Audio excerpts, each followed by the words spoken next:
This is one do a video of my Hoover motor unit. I did some stuff into it.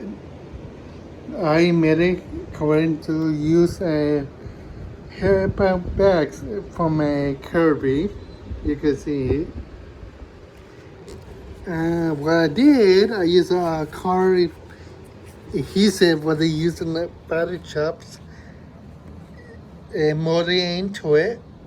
I use a Hoover convertible parts. You can see that's a convertible parts. And it was nice. Now I have to worry about cleaning the bags. Let me turn it on.